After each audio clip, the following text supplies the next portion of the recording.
times have been tough for the mining industries. However, with share prices gaining ground for a number of key companies, there might be light at the end of the tunnel. With me now is Nick Warrell, CEO of Sula Iron and Gold. Well, Nick, it says that there's a narrow gap between gold prices and mining, which means a lot of companies are reluctant to spend money on exploration and new projects. You're right in the centre of this. Is it a good time to be in the industry? I think it's a good time for Sula to be in the industry, probably more so in exploration than in production, particularly in the case of iron.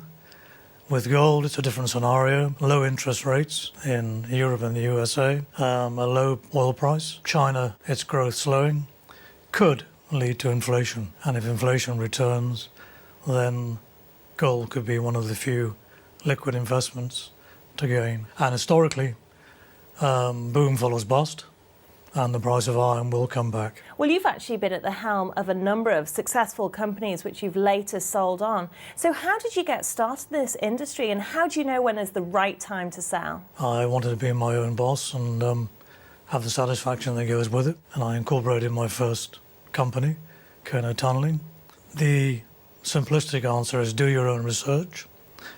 Look at the potential buyer for that company. To me, there are two key indicators. One is the potential buyer, a buyer that is looking to buy an asset to add to its asset register because it cannot increase its profitability by its operating revenue streams, so add to its portfolio. And then conversely, someone potentially who is junior in that stake who needs another asset in his portfolio to expand his portfolio and raise further money, and potentially with diversifying the portfolio from one mineral to another. So those are the key factors that I look at, and then added to that, never be greedy. Always sell in a rising market and don't get caught and see all the gains wiped out. Well, in your 39-year commercial career, you've headed various exploration projects worldwide.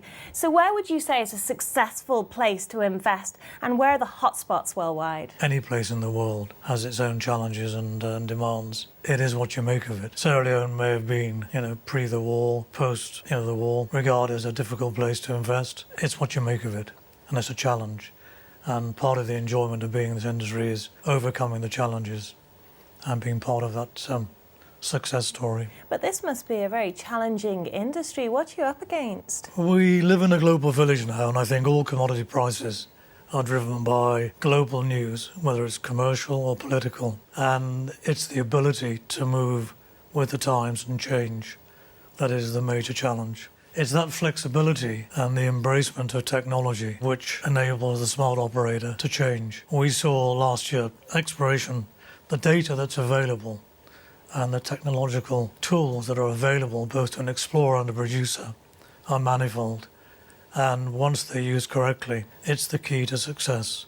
We saw last year the price of iron start to flatten in July before it plummeted, and we parked our iron ore exploration and focused on gold and coltan. Well, corruption, unfortunately, is often associated with the mining industry. Have you ever come across this during your career, and how do you even start to deal with it? We have a zero tolerance policy towards corruption.